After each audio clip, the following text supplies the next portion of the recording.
Let's do this. Good afternoon, everyone. Thanks for coming. I know it's not really a large audience, but it's still larger than my last few lectures. So thanks. I'm feeling pretty good. So today I'll just share a bit about my experience and our experience here in our faculty, especially in the School of Computing and Information Systems, and what we've been doing and how we've been bridging professional skills gap between academia and industry. Just before I start, I'd like to acknowledge the Wurundjeri people of the Kulin Nations as the traditional custodians of the land on which we meet today, and pay my respects to the elders past and present. I extend that respect to Aboriginal and Torres Strait Island people here today. Just a little bit about me, not to promote myself or anything, but just to give context. This is not about me, I'm fully aware. But my background is in computer science. So I did my bachelor's, I did my master's, did my PhD. While I was doing that, final year of my bachelor's, I started working in industry. And then I became a software engineer. So I had a chance to work for Motorola for a few years, Samsung, Gemalto Fiat. I went to Silicon Valley 6 months. I worked for Microsoft here. So my connection with industry was very strong since the very start of my studies. When I was at uni, people would be like, hey, you're the tech guy. Can you help us with this? And when I was doing my master's and PhD, my supervisor was like, hey, no, she was like, you're the tech guy. And when I was in industry, was like, hey, you're the researcher. And I'm like, who am I? I'm a tourist everywhere. And that for a while was giving me a bit of like anxiety, uncertainty. Am I doing the right thing? My friends doing master's, PhD were publishing. The other ones were taking like certifications in the industry. And I was trying to do both. Can I publish? Can I get a certification? I was like, oh, but I was loving everything. I was loving this experience. So I come from this place here, northeast of Brazil. That's where I did my studies. We have heaps of industry inside uni. So it's quite common, year 1, year 2, you see students wearing like Microsoft, HP, whatever, lanyard, IDs, lab, blah, blah, blah, blah. Industry is full on inside. So I grew up with this environment, which now I'm very thankful for that. So these are a few companies that I had the chance to work with for 14 years. Eclipse was a pretty cool one. It's a platform for development. I was part of an alliance, an international alliance with so many big players and developing open source code, standards testing, doing heaps of things that would be released for millions of people. So heaps of fun. Going to Google, Apple, building very first digital TV application in Brazil, applications for phones, transitioning to desktop. So this was my, this is how I always kept like connected to industry. And then I moved here. I was like, oh, I want to do a postdoc, but I don't want to stay in Brazil. I want to go somewhere else. So I came here, continued my studies in software engineering. At first for a year, and then opportunities. Oh yeah, I'm going to extend. Hey, can I have an extension? Here I am, 8 years now. So I'm a teaching fellow at CAS. What is a teaching fellow? 50% teaching, 30% research in education, and 20% citizenship. So that's the formula for us. I'm also an education innovation fellow at the FlexUp program here, which is together with the Center for Studies in Higher Education. And I support the FEAT, our Faculty Teaching and Learning Lab. So I'm always trying to get involved in education. Initially, my passion, but was also like, I can have data there. Oh, heaps of data. I always needed data to do interesting projects. So I'm like, can I work with you? So mix everything together. Agenda today, I just changed this 30 minutes before. I was like, oh my gosh, what if I mess this up? It's informal. Interrupt me at any time. If I talk too much crap and I see someone sleeping, I'll change it quickly. But anyway, I'll show you what we do, why we do that, how, and other initiatives. And I'll share a story with you. It's conversational. It's not traditional. It's not formal. So let's keep it that way. What we do, just to start like setting the tone here. So we try to promote authentic learning, assessment, teaching within some of our subjects, not all of them. I'll speak about my subjects because that's where I feel comfortable. I don't want to speak for anyone else, step on anyone's toes. You just spoke about me, huh? And we try to do that by using problem-based learning approach. These are just a few of the clients that we've been working, but we've worked with over 100 different clients. Since I started getting involved in these subjects in 2016, these are just quite a few. Like you have Telstra, you have hospital industry. So we did heaps of work with Royal Children's Hospital, Royal Melbourne Hospital, but also social projects, Big Issue, Berry Street, Genius Network, NDIS now, huge project with NDIS, Grok Learning, educational projects. It changes all the time. And that's a challenge for us as well. Not everything is technical, and our students are like, hey, do you want SQL, JavaScript? And the clients are like, sorry? Can you speak our language? How training communication between our students and clients is challenging, and I'll talk about this later on. Maybe a good idea to show you what we've been doing to connect to industry. That's our approach. Not to say it's the best, the only one. I'm just sharing something here. This is what we do. School of Computing, advertise. Hey, come and work with us. Where? Twitter. I put on my LinkedIn. I want people to apply. There's no cost for you. Here's a form. I'll share the presentation with you. If you click these two links, these are the page that we showcase previous projects. We have a little form on Qualtrics, and we say, who are you? What's your project? What do you want to do? It's a very simple form that comes to me, and I say, in 48 hours, I'll get back to them. I'm very responsible with clients. I want them on board. I need them. I have a large cohort of students. If I start struggling, what idea I'm going to give them? Like, oh, messy, chaos.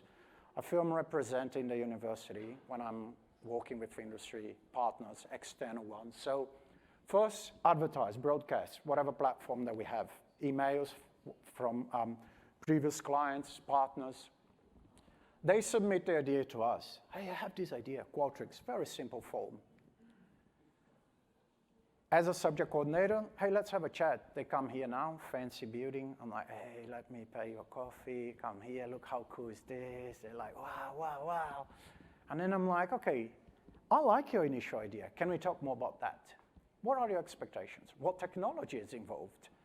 I have technical skills to make an initial assessment in regards to technology, how that will challenge my students, if that's connected to the expectations of my subject, if students will be keen, oh yeah, very nice project, but who is using this technology? No one. My students will not be on board.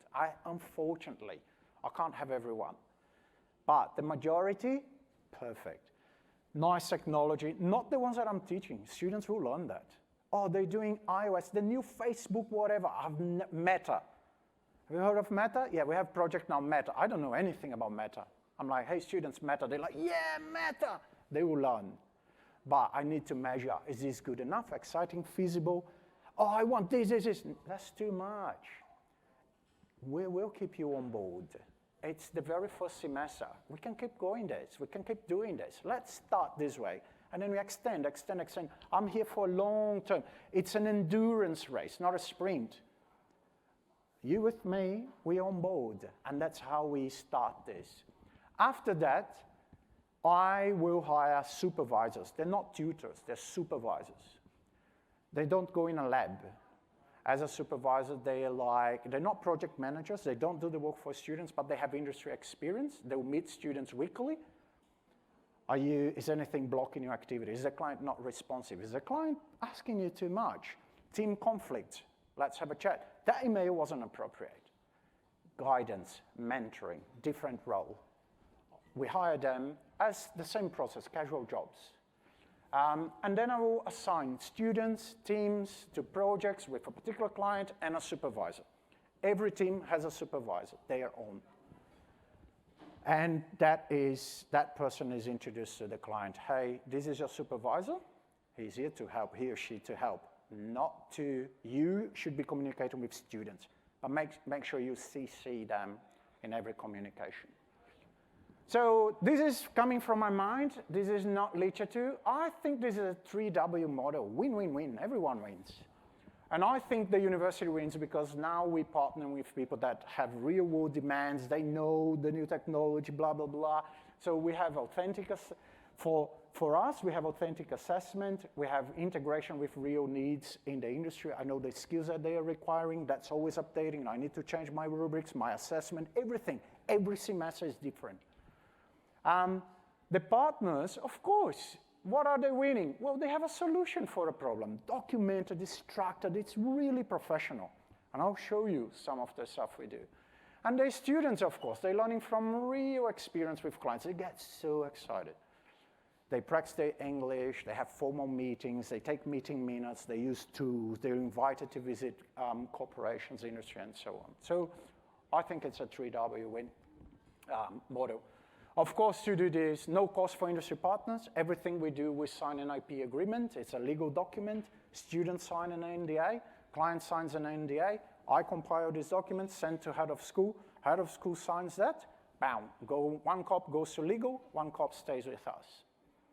That means confidentiality belongs to client. Otherwise, they'll be like, I can't share this with you. I can't share my idea, I can't share the data. What if your students use my data in such way? So legally, I don't change the document. There are only a few blank space that I can edit the information from clients. What is the project? That's it. I don't touch anything else. But we make use of this to bring people on board, otherwise they wouldn't work with us. Clients like Telstra, for example, they're doing projects here with our students for designing solutions that will be probably implemented in 1 to 3 years' time. This is a competitive world, so we need to be very careful with this. Look, this is an analogy coming from my head as well. Like, you know how doctors sometimes they go and they spend a few additional years as residents in hospital? That's what we're trying to do here. The university, the students, we're trying to simulate a real-world environment within our subjects. There are heaps of challenges in doing this. In theory, oh, beautiful. Wow, makes so much sense. Running, wow.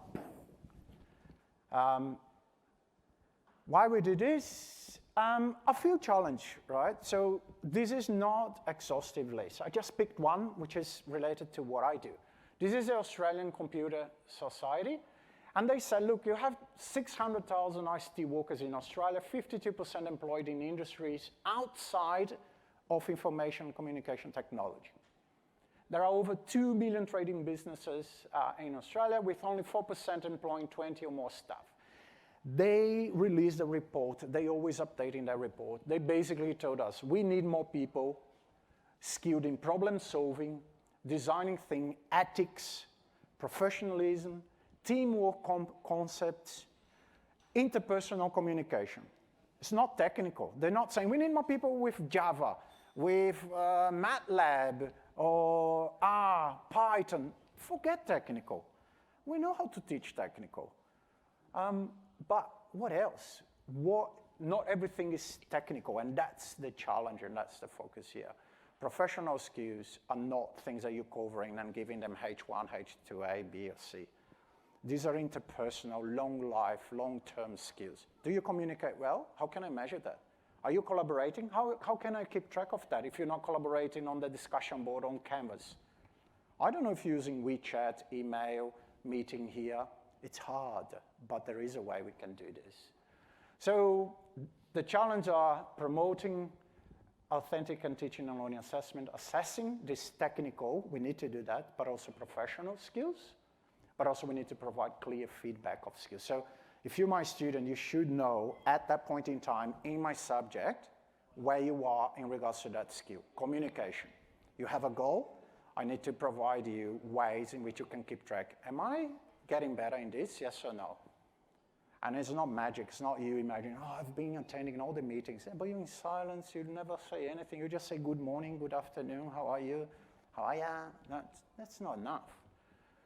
So that's what we want to do, right? So bridging industry and academia. How we do this, okay? This is the main important thing.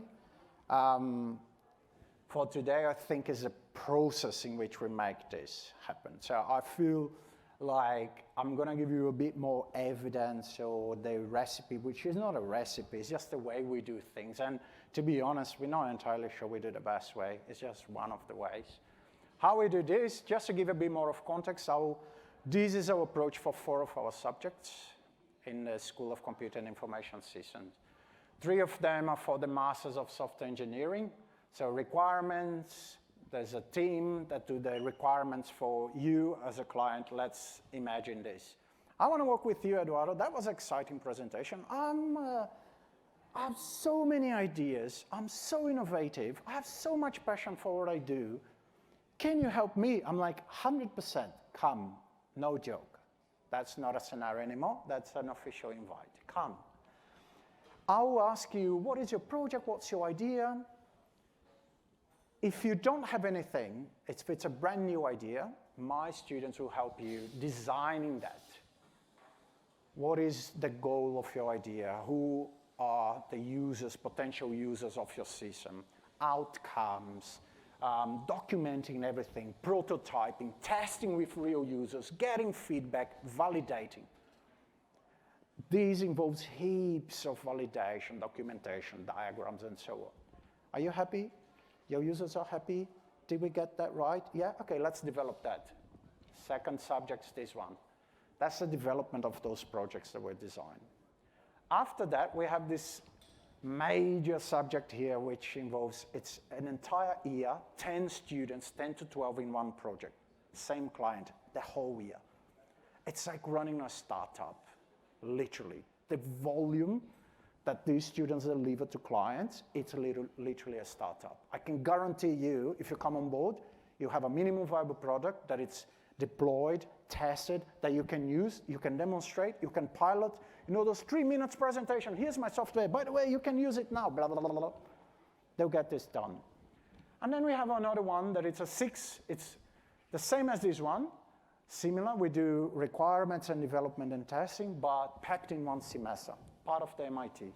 We're talking approximately about something between 600 and 800 students going through this every year, this process. To do that, we need to do a bit of curricular redesign. We couldn't do just the way we've been doing things in the past. Traditional, final exam, mid-semester test, final one, no peer review, no rubric, no real client. We need to change mentality, material, resource, process, assessment, everything. And that's what I'm going to show you. So basically to promote project-based subjects, so all of those subjects, we got rid of final exam. We focused on projects. All of them are team-based, but we came up with a way to assess individuals as well. We have individual assessment because some, let's say, we're all in a team. Not everyone will do the same work in the same way, workload, or you might have personal issues going on and so on, how to be fair to everyone. Continuous feedback, so now we have rubrics, technical and professional, for the technical parts of the project, but also for the professional development aligned with the report from the Computing Society. We have supervisors. Sometimes we have labs as well, supervisors and tutors. We adopted the same tools that the industry is adopting. So these tools are expensive. Some we could negotiate. Hey, do you have an academic educational license? If so, we partner with them. One example, give me one example, stop talking. Atlassian. So we use Atlassian tool set. So Atlassian is the Australian unicorn. It's an IT company that it's a billionaire company now. And we use their products because they are the most popular ones in industry. Not only University of Melbourne, but companies like Telstra, everyone is using Confluence, Jira, Bamboo, Trello. They're all Atlassian-made products. So we had to partner. Oh, we need to use GitHub. Otherwise, it's like, do it here, do it in this environment. It's like, is that real? Is that? And then the students finish, go to industry, shock. Bah! Oh my gosh, that's so different. I'm stressed. Can I go back and do a micro-credential with you on Atlassian toolset? And I'm like, Jesus, we should have taught that before. We needed to redesign existing contents. We needed to start or reinforce some conversations on diversity and inclusion, especially engineering, I think, or maybe everywhere we should be talking more about these things. Ethics, and you see now Kmart, Barney's Warehouse, recording your face, making judgments, and then I bring to class immediately. 7 News Channel, I'm like, did you watch that? What do you think? Write a report. So we're bringing these as they happen as well. Communication. So one by one, no final exams, real-world projects. This was challenging.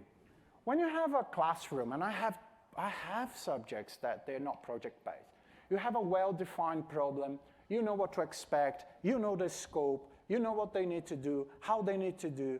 When I bring a client and I have a conversation and they promise me, oh, your students will have this, the technology, and then they disappear. They change the scope. They don't give access to the technology. Not everything is controllable anymore. And then my conversation is, I'm sorry, it's real world. I can't control everything. But that's why we have a supervisor. That's why I say, come and speak to me, because I'll try to intermediate and bring them on board. But it's hard. You're also working in a team, and confidentiality, open source, making decisions for the client. Client's like, I need this, and there is an API. So everything is so ready for you to use. But if you use that as open source, that means GPL license. If you use that code, all the application must be released for free, can't be commercialized. So students are like, but it's ready. I'm like, but it's not for you. That's not a subject project. It's for the client, and they want to commercialize. So introduce heaps of discussions that would happen anyway. At least you're raising awareness, but it's challenging. Teams of 5 to 10 students, they have weekly team meetings between themselves, supervising meetings every week with the supervisor, stand-up meetings. What are you doing? What are you doing next? Is there anything blocking you from moving forward? You going rounds, conflicts, okay, meeting minutes. Meetings with industry partner, at least 4. That's my request for partners, 4 per semester. Is that a magic number? Yeah, based on observations. Before was like 2, messy, you can't validate enough. 6, clients would be like, oh, I'm so tired, I don't have what to chat. 3 to 4, our magic number. You might find your number. Continuous feedback, 4, 5 sprints per semester. I didn't know how to write a proper rubric for something that it's not technical, that it's like, I want you exactly to deliver this. I'm like, how do you measure communication? What is the scale of what's excellent, good? I was like, how can you do that? So I knocked on the Assessment Research Center. They have a team that works with rubric, Narelle English, Pam, Sandra. Sorry, please, I pay you coffee, come, stovetop, muffin, everything, help me. It took so long for me to understand what is a good rubric. I'm constantly changing this every semester. But now we have technical rubrics that we assess the technical component. Week 0, everyone has access to everything. It's very well structured. This is an example of rubrics that are high level in regards to the use of Confluence, and then this is what students will see. On top of this, when we mark the rubric here, so this is what you were marked for, excellent, good, whatever.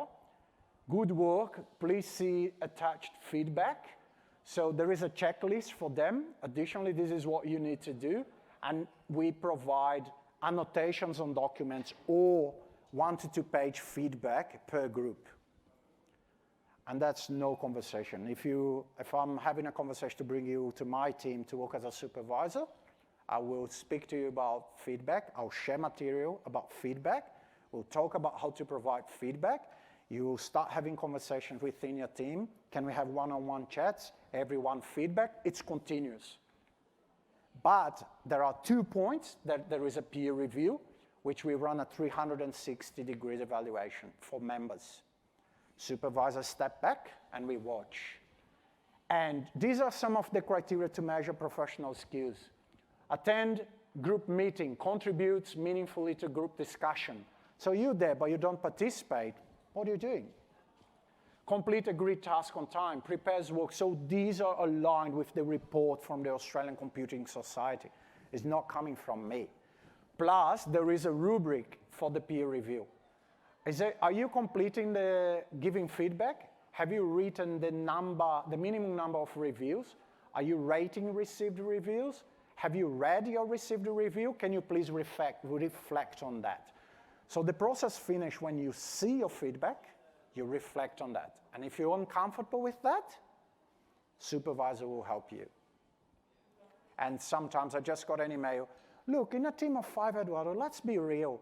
It's pretty, because they're anonymous, it's pretty easy to know who is giving me such and such feedback. And I was like, but who told that, look, it's anonymous, but why is that a problem? When I was in industry, every 6 to 8 months, I had the same kind of feedback. And I used to sit face to face. And we used to say like, sorry, Eduardo, you are always late, 5 to 10 minutes. Can you improve that? You're very good with this. Keep doing it.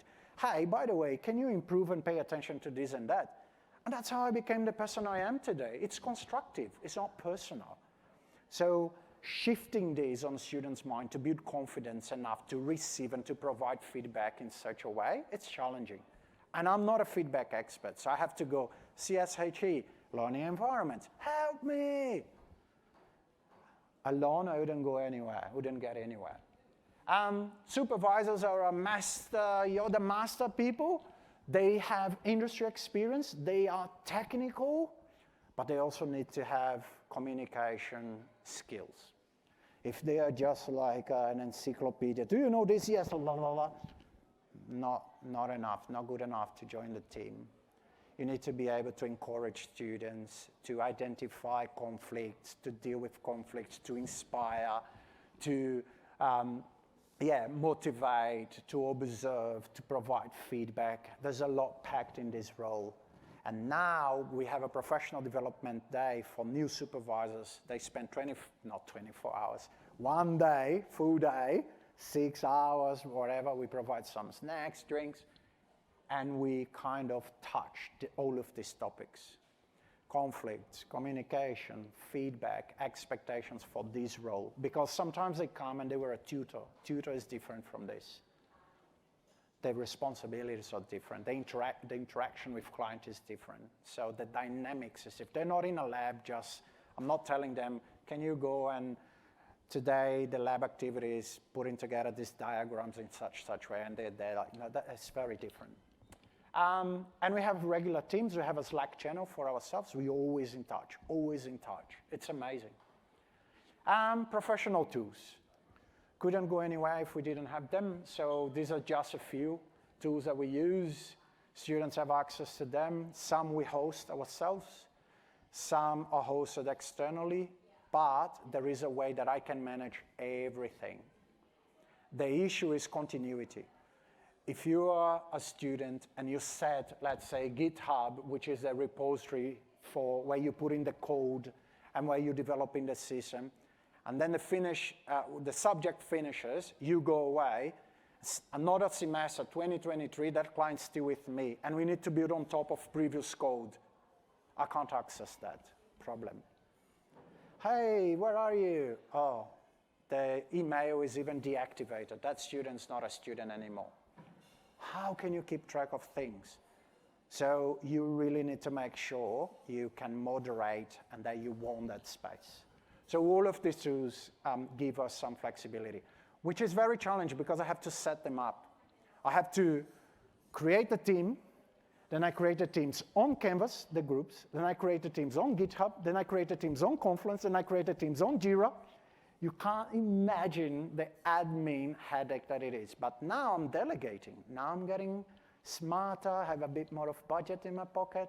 Hey, is there a supervisor who would like to do this? They're like, yeah. I'm like, off you go. Is there anyone that wants to do the IP agreement? Yeah. I'm like, off you go. And I'm like, just watching.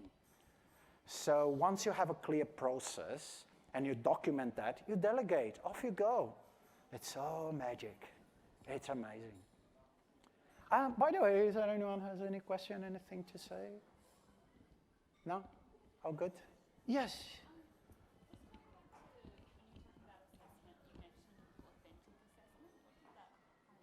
All right, good question. And I was like, oh, maybe they won't ask, but I'm glad you asked. But I was like, oh, Jesus. Okay, I was caught. I was trying to be quick. What is authentic assessment?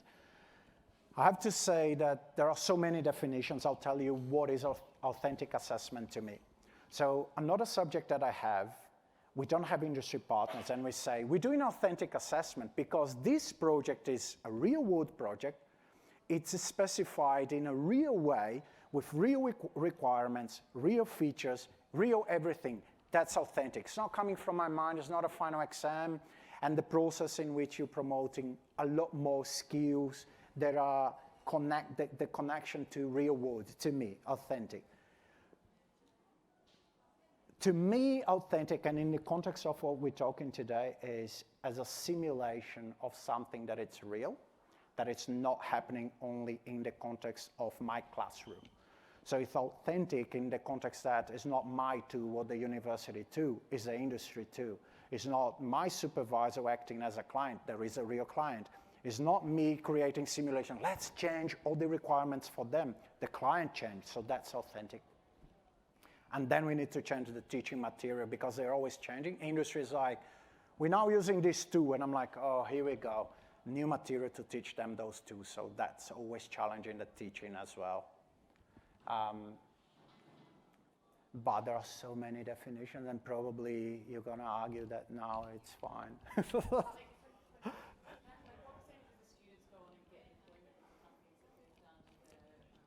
That is an amazing question, and we're actually running now.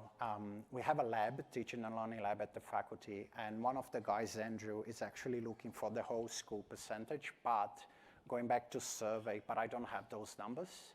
I know a few close to me, so I know that last year we had 12 working for Atlassian now, but I don't know the whole percentage. And I know NAB and Z is like massive with like our software engineers, but that's a research that hopefully in 1 year we'll have like compiled. That is an amazing number to watch. But we get feedback from clients and also compiling that as well, putting a major like publication soon, fingers crossed. And Ashley's here, she's from the Teaching and Learning Lab. Hi, Ash. So redesigning things for us, we have course notes. I'll show you what we do. We have online books now that are complementing not the technical skills, but communication. How do you communicate? Simple thing. How can you send a calendar invite to someone? Ask your students. You'll be surprised how many can do that. It's rare. And I was like, wow. So now we have videos teaching them step by step how to send a calendar invite. When to send, like sometimes Friday, 9 p.m. to meet on Sunday. I'm like, are you nuts? You can't do that. Why? I'm like, wow. I had conversations like, and this is mind-blowing. The more you dig, the more you learn. It's like, I got a piece of code, a text. And I'm like, but did you write that? Because the student, the communication was very limited, but the text was so polished. And I'm like, did you write this? Yeah, I said, is it yours? Yes. I said, that's not yours. No, it is mine. I paid for someone to do it, so it's mine. And I'm like, what do you mean? Like, if you buy a phone, that's yours because you bought it. I paid someone to do that piece of work for me, so hence why it's mine. I'm like, wow, okay, it is yours, but you can't do this. And I was like, wow, look at the conversations that we're having here. So much learning, but it's it's fun. We have FAQ for most common, like, how can I send an email? How to communicate? When to communicate? What is an appropriate time to send an email? Things that you might laugh and think, so basic. Not at all. So now we compiled everything. I'm happy to show you. Templates of documents, source code, how to document, how to test, create a pipeline, Digital ethics. So we have this material now, for example, copying the answer from online sources. Do not outsource assignment. Protect your code GitHub. Animations. Hello, my name is... Oh, wow. And then there is a quiz. On top of this, we're adding ethics report based on current issues on the news, banning Kmart, a machine that was just giving more budget to people that are like white skin or whatever. So it's like, what do you think? And can you reflect on your own project? What's the impact of what you're doing in regards to this topic? So we introduced this stuff. But also, if you look here, we have professional communication report, individual contribution statement. One thing that I'm very proud, I started having conversations. I'm like, look at the engineering things. There are always male men behind cars, engines. I'm like, where are the girls? And it's like personas. The director is a man. The receptionist is a woman. I'm like, what are you living in? We had a client, women's in Australia, and we were building a database of the prestigious women that did like outstanding work in the country and so on. I remember I was sitting there and they put the prototype and was fluoro pink. And I was like, whoa, let me get my son is.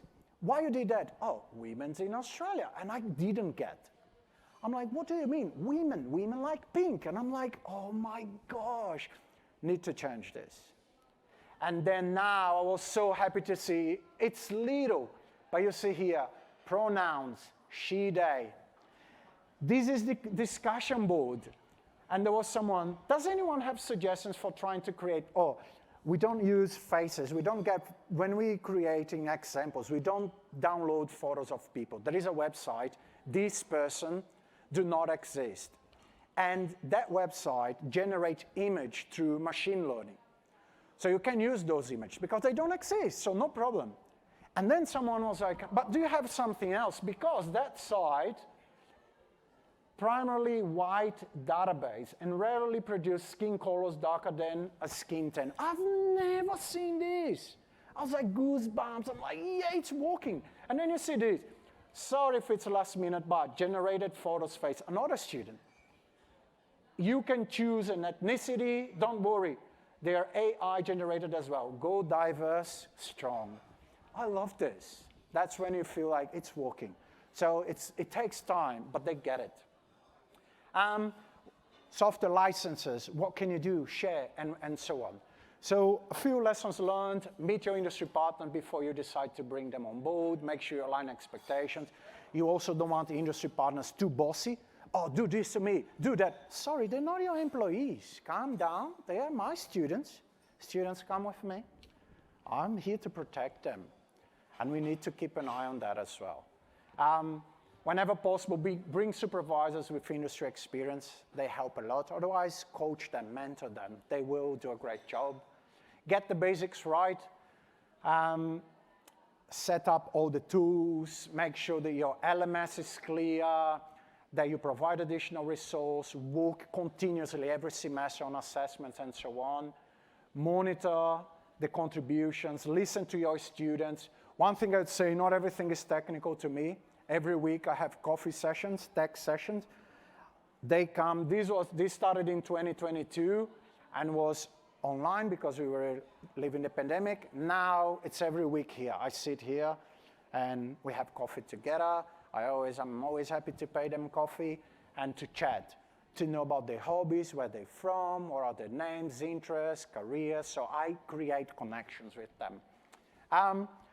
And then to finalize all the things that we've been doing, we've created this tool after observing the difficulties between students and clients in discussing projects, focusing a lot more on solution rather than the problem.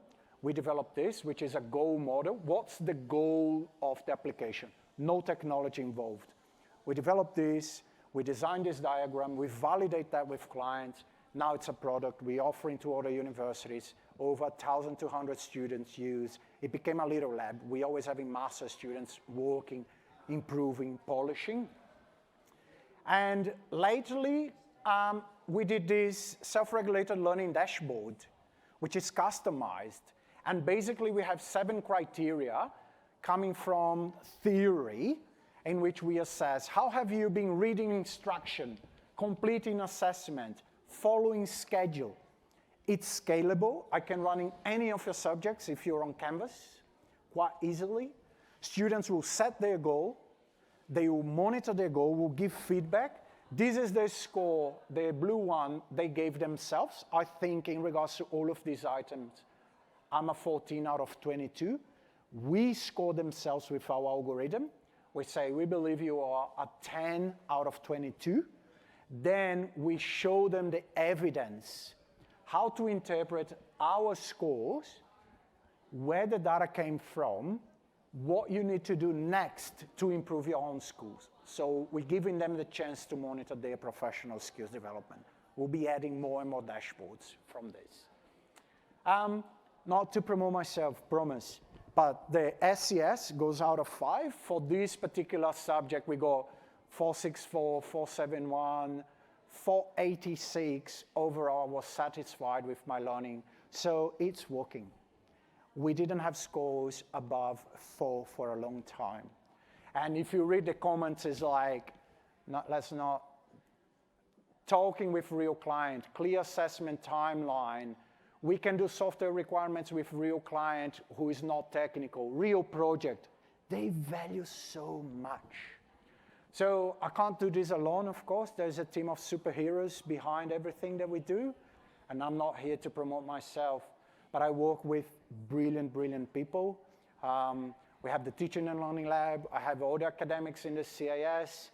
I have the Assessment Research Center, CIS admin, helping me with document signature and making everything possible, tutor supervisor. So it's major, right? I'm just trying to facilitate. I'm a little hub. Hey, yeah, you go, you should talk. So come and work with us. I'll share this with everyone. If you want to talk about the process and everything, more than happy.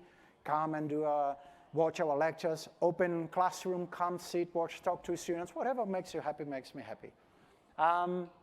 Thank you very, very much. One only final thing, I have 15 minutes. While we see if we have additional questions, I'll just show you one material that we produced, if this works. As an example, this is a book that we provide to students now. It's online. We have the, let's say, Hall of Fame. So if a student finds a bug or contribute, we give them our awards. So we like, come, take control and ownership. We have, for example, here, client communication. So you see here templates. And it's like getting started, contacting your industry partner, checklist, scheduling the meeting, checklist, preparing. Templates, they're not mandatory because I don't want everyone sending the same text over and over. It's a guideline. I don't mandate. I say, if you're completely lost and you have no experience, use that as a guideline and bring your own contributions to it. But at least they're not desperate, like, I've never done this. You're forcing me to do that and you want me to do well. Teach me first. So I'm trying to be fair. I listen to students. We've put a lot of work in developing this content, and everything was developed by our team. And we also work with the masters, the Center in Data Science, because they do similar stuff. So we've been sharing templates and so on. But here you will see diversity and inclusion, licenses, software licenses, code review, how to do it, how to hand over things to clients, the training, it's available here to everyone. So we have this material. Our GitHub is organizing teams. We have control of everything. This is the page that we invite people to work with us, but we have showcase from previous projects, and clients are giving them their feedback, why they worked with us, what did they learn from this experience, and so on. Projects on Confluence. So it's, it's a large, fantastic experience. So thank you. I hope this helps or makes sense or whatever.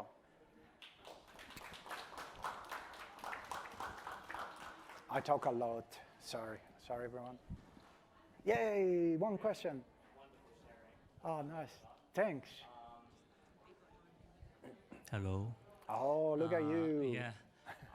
I found it interesting that you're in the assessments of the students, that you look at both the technical knowledge and the professional skills. My question is there in industry, is there commonly accepted framework or, the one sort of assessment that rules them all as it relates to those two? That's a good question. I'm not sure. So from my experience, those pillars, communication, meeting, responsibility, like aligned kind of like with 21st century skills, professional skills, I got from the report, the Australian Computing Society, because we'll have accreditation, because they're pushing universities here to do that. So I'm like ticking box first. But when I came from industry, as I said, I used to do feedback. The other thing that was complicated is we designed based on the report and and other people experience in industry. But what is complicated sometimes is you tell I'm doing something, I tell I'm doing something else. And then I read the reviews and I'm like, oh Lord, these students are fighting and they're like literally battling. What should I do? So another important thing that I realize in this process is, can I get additional evidence from individuals? So now I check meeting minutes. Did you attend? Did that student attend? Who is right? I go on GitHub. How many commits and contributions to the project overall have you done? I go to Confluence. I have macros that summarize individual contributions to myself. Students can't see, I can see. So I compile whenever it's needed, communication. Oh, that person hasn't been communicating. I'm like, all the meetings are here, heaps of comments here, blah, blah, blah. How can you say such things? So it's hard. I'm not entirely sure, but I'm trying. But that's something that probably I need to check, like go to Telstra and see like what you're doing, how you're doing. I know that I didn't highlight, but, it's not. But from these two that we developed, there was interest from industry, and now we were invited to put a micro-credential. So even though we thought like, other people doing that, they were doing in different ways. They didn't have a clear framework and process. We created one structured, put into a tool, and now we're selling it. So that's where I still don't have answers for that, but that's a very relevant, interesting question. Professional skills. And for the technical knowledge, is there a... Technical, we align, so ILO, so handbook, internal learning outcomes, assessments, so we need to make sure, and that the rubrics and the sprints are created in a way that we make sure that we cover and delivering that, because that's the ultimate. So the subject is software project. What do I need to do? So there are technical skills that we need to promote. So I get that, translate into rubrics, and I monitor students. But I break it in 5-6 ways so I can give continuous feedback. And then sometimes people are like, everyone is getting H1. I'm like, of course, I give 6 feedback, plus 2 on peer review. If you really are you're keen to master this, and I'm telling you what to do, and you do it, why you don't deserve a H1? It's very hard for me. I'm like, I want you all to have H1. I have no problem in giving H1 to everyone. But you need to do like according. But if we provide so much and they take that on board, it's a problem that I love discussing. Oh, look at their projects and see if you'd give another mark. It's outstanding. And I'm like, clients happy, students are happy, tick, tick, tick, tick. They all deserve H1, I'm sorry. But it's a complicated conversation with university and so on, because there are other implications in doing that. Cheers. I'm sweating. Hello, Laura. I know you've got quite a lot of projects that would have, happened over the last couple of years. Do you have a secret favourite project because of impact or how unexpected it was? Or can you not pick favourites? It's like picking children. Can I say the current one with NDIS, I didn't know much about NDIS. That's unfolding really well, because through that project I got in touch with NDIS Commission, Flinders University in South Australia, University of Queensland, and I didn't know about PBS practitioners and the whole formula on how to apply a plan for an individual that is in need for that budget and support and so on. And then I started having the chance to meet reference groups. And I met, for example, people that had stroke and are on wheelchair and blah, blah, and some of the stories are really touching, because those individuals some of them were alone. They can't write their PBS, they're in touch. I'm all about social projects. I can't say things here aloud, but some very innovative companies, they already have the resource they need. I like when I connect to indigenous community. Big issue was an impactful one, and we delivered, and they're so grateful. Berry Street is another one that I love, like young adults with lived experience. I think it's my personality. I think technical skills, yeah, good, but in the end, I have a big heart. That's who I am. I was raised in such a way. My mom is like social projects everywhere. So whenever I'm involved in those projects, I feel like complete. I'm like, oh, this is amazing. And I wish I could just do social project subject. And I'm like, no one else. But I have to bring the order because some students, they need that as well. And the innovation are in some industry like, well, let's partner with Microsoft. And then they come with virtual reality helmets and the students go crazy like, wow, this is amazing, I love you, Edward. I'm like, oh, don't touch me. But so need to find balance, but I don't want just high-tech projects. So NDIS is the one that we currently have that has been touching me in different ways. Yeah, thanks. That's nice, personal question, I appreciate that. Oh my gosh, we have such an interactive... It's good. You basically answer part of the question I want to ask is, what is the selection criteria for ideas or projects come to you? So, amazing question, which we're currently changing for the next year. Quite often, experience of subject coordinators, informal conversation. Who are you? What do you want to do? What's the technology? Do you have something on? What can you provide to our students? Do you have IT team? Do you have access to this, that? So there's not a formal checklist. This year I'm having issues with 3 clients because they said they would provide infrastructure, they are not providing. Before coming here from 11 to 11:30, I had a problem because one of the clients provides medical, it's a medical system. Our students are very smart, so this is another interesting thing. The client said, I can't give you the data, but I'll give you access to our system. So one of our students went there, looked at the system, that they had access, figured out that there was an API, an extensive external point, wrote a script that was interactively finding ideas. So they scraped the whole data set. They didn't have permission for that. So I got a phone call today. Are you aware? Yes, I'm like, sorry? I'm like, why did that happen? He said, I don't have data. You didn't give us data. We need data. So I got data. I'm like, that's not how we operate here. And that to me was like, I want now, when I meet for next year, checklist, 1 month before the start of the subject, you provide me the access to the infrastructure, the data that you promise and everything, because once it starts, I don't have control anymore, and now I'm dealing with this. So we figure out what data was shared, thousands of information from doctors, but he said, no, it's just name and this and that. I'm like, is there anything of concern? They're like, no, because it's an API. It's like accessing public information from LinkedIn or Facebook. I said, but then now they can't give the other data because even if they de-identify the users, they will be able to match because they collected the basic information.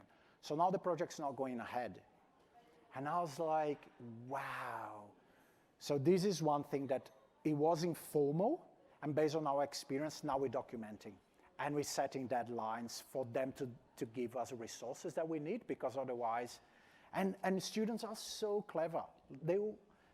If we don't say, don't hack, they will try to hack, they'll try to break, I'm like, okay, you're very smart, but use it for the good thing. I'm like, don't embarrass me, behave.